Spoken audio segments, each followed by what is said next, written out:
অৰুণোদয় আঁচনি ডিসেম্বৰ মাহৰ বাবে দিম। জানুৱাৰীৰ 1 তাৰিখে আপোনালোকে টিভিত শুনি থাকিব গোটেই অসমৰ অৰুণোদয় ৰাইজৰ বাবে আৰু এটা উপহাৰ মই সেইদিনাখন টিভিত ঘোষণা কৰিম। ডাঙৰ উপহাৰ হ'ব আৰু আপোনালোকৰ বিহু ভাল কৰি হ'ব। মই ডাঙৰ কৰি এটা উপহাৰ দিবৰ বাবেও চেষ্টা কৰি আছো আৰু 1 জানুৱাৰী তাৰিখে আপোনালোকক মই এই বিষয়ে জনাই দিয়াৰ বাবে চেষ্টা কৰিম। শ্ৰদ্ধাৰ ৰাইজ, আজি আমাৰ ৰাজ্যখনত 38 লাখ মহিলাই অৰুণোদয় আঁচনি লাভ কৰে। 1250 টকা মাহত লাভ কৰে আৰু এই অৰুণোদয় আঁচনিৰ কাৰণে আজি আমাৰ মহিলাসকল শক্তিশালী হ'ব পাৰিছে। আগতে আমাৰ মহিলাসকলৰ ঘৰত উপাৰ্জন নাছিলে। মহিলাসকলে কষ্ট কৰি ঘৰ চলাবলগীয়া হৈছিলে। আজি মাহৰ 10 তাৰিখে মহিলাসকলৰ একাউণ্টত 1250 টকা আহিব আৰু ঘৰখন চলাবৰ বাবে আপোনালোকে সুবিধা পাব।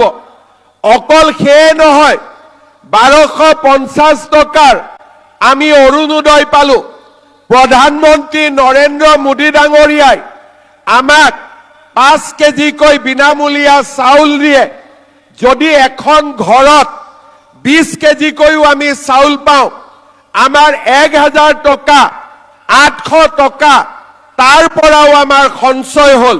1250 টকা অৰুণোদয়ৰ পৰা পালো, 800 টকা বিনামূলীয়া চাউলৰ পৰা পালো।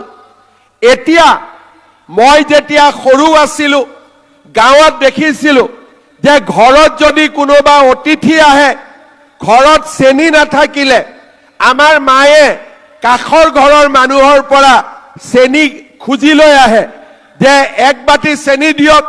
আকৌ যেতিয়া মায়ে চেনি পাব বাটিটো ঘূৰাই দিয়ে। তেনেকে আমাৰ গাঁৱৰ মানুহে ওচৰ চুবুৰীয়াৰ পৰা বিপদত পৰিলে দালি আনে, নিমখ আনে। এতিয়া আমি আপোনালোকৰ কষ্টবিলাক নোহোৱা কৰি দিছো। অৰুণোদয় 1250 টকা, বিনামূলীয়া চাউল। এতিয়া আপোনালোকে 117 টকাত 1 কেজি দালি পায়, 1 কেজি চেনি পায়, 1 কেজি নিমখ পায়। কিনিছেনে নাই আপোনালোকে? কোনে কোনে কিনিছে হাত দাঙক। বাপৰে, ইয়াততো সকলোৱে কিনিছে। এটা কথা মোক উত্তৰ দিয়ক, দালিৰ কোৱালিটিটো ভাল নে বেয়া? অলপ ডাঙৰ কৰি ক'ব লাগিব, ভাল নে বেয়া? চেনিৰ কোৱালিটিটো ভাল নে বেয়া? নিমখৰ কোৱালিটিটো ভাল নে বেয়া? কিন্তু 117 টকাত আমি 1 কেজি দালি পাওঁ, 1 কেজি চেনি পাওঁ, 1 কেজি নিমখ পাওঁ। কিন্তু ৰেচনৰ দোকানী আমাক 3 টকাটো ঘূৰাই নিদিয়ে 120 টকা ল'লে, হয়নে নহয়? সেইকাৰণে 1 জানুৱাৰীৰ পৰা আমি আপোনালোকক 100 টকাতে 1 কেজি দালি দিম, 1 কেজি চেনি দিম আৰু 1 কেজি নিমখ দিম। 100 টকাটো লৈ গ'লে আপোনালোকে দালি, চেনি, নিমখ পাই যাব। অৰুণোদয়ৰ পৰা 1250 পালে, তাৰ পৰা 100 টকা ৰেচনৰ দোকানীক দিলে, 1 কেজি দালি পালে, 1 কেজি নিমখ পালে, 1 কেজি চেনি পালে। তাৰ মানে অৰুণোদয়ত 1250, মোদী ডাঙৰীয়াৰ বিনামূলীয়া চাউল আৰু আমাৰ চৰকাৰে দিয়া 100 টকাত দালি, চেনি, নিমখ। এতিয়া আমি ঘৰখন চলাবৰ কাৰণে কাৰো ওচৰত হাত পাতিব নালাগে। আমাৰ কষ্ট কম হয়, ঘৰখন চলাব পাৰো আৰু ল'ৰা ছোৱালীৰ শিক্ষাৰ কথাও আমি চিন্তা কৰিব পাৰো। আগতে কেতিয়াও আমাৰ অসমত দুখীয়া দৰিদ্ৰ মানুহৰ কাৰণে এনেকে কোনেও আঁচনি অনা নাছিল। অলপ আগতে হাগ্ৰামা মহিলাৰী ডাঙৰীয়াই কৈছে, এই আঁচনি হিন্দুৱেও পাইছে, মুছলমানেও পাইছে, খ্ৰীষ্টানেও পাইছে, কোচ ৰাজবংশীয়েও পাইছে, নাথযোগীয়েও পাইছে, বড়ো ৰাইজেও পাইছে, মিচিং ৰাইজেও পাইছে, ৰাভা ৰাইজেও পাইছে। ইয়াত কোনো জাতিভেদৰ কথা নাই। দুখীয়া হলে এই আঁচনি আমাৰ BTCত ৰাইজে পাইছে, গোটেই অসমত ৰাইজে পাব পাৰিছে। কি হল তাতে? হাফ মানে শিৱজী হয়, আশীৰ্বাদ দি আছে, একো নাই, ধুনীয়াকৈ ওলাই যাব, চিন্তা কৰিব নালাগে, খালি নামাৰিব।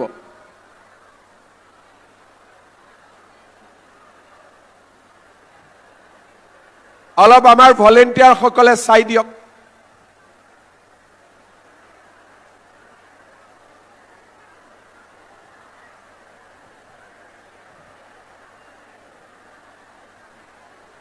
ধুনীয়াকৈ ভলেণ্টিয়াৰ সকলে চাই দিয়ক, সকলে ভয় নাখাব।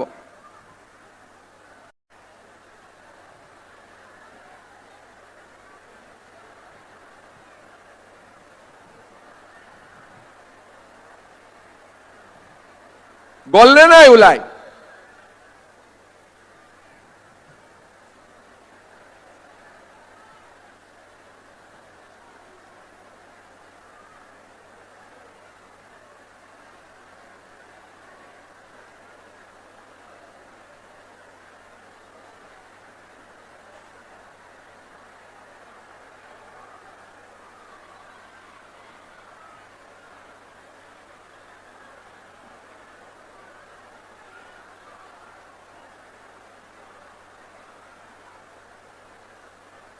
এতিয়া বহি দিয়ক, ধুনীয়াকৈ হৈ গল, বঢ়িয়া।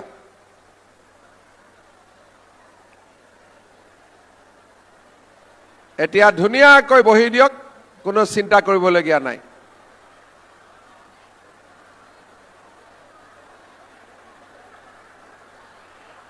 এতিয়া ৰাইজক মই আৰু এটা ভাল খবৰ দিব খুজিছো। আমাৰ বিটিআৰৰ ৰাইজে মাজে মাজে চিন্তা কৰি থাকে যে আমি লাখপতি দিদিৰ 10,000 টকাটো কেতিয়া পাম। মাজে মাজে চিন্তা হৈ থাকে নে নাথাকে? কাক কাক 10,000 টকাটো লাগে? হাত দাঙকচোন, কাৰ কাৰ নাম আছে? বাপৰে, ওদালগুৰিতো হাত দাঙিছে, বাক্সাতো হাত দাঙিছে, তামুলপুৰতো হাত দাঙিছে, চিৰাঙতো হাত দাঙিছে। আপোনালোকে জানি ভাল পাব যে কেইদিনমান আগতে তামুলপুৰত হাগ্ৰামা মহিলাই ডাঙৰীয়া, মই, আমাৰ বিধায়ক EM সকলে গৈ তামুলপুৰত আমি 10,000 টকাটো বিতৰণ কৰি আহিলো। এতিয়া 13 ডিচেম্বৰত গোসাইগাঁৱৰ বাইদেউসকলে 10,000 টকাটো পাব। কোন কোন গোসাইগাঁৱৰ পৰা ইয়াত আহিছে? হাত দাঙক। বঢ়িয়া, আপোনালোকে সকলোকে গৈ কৈ দিব।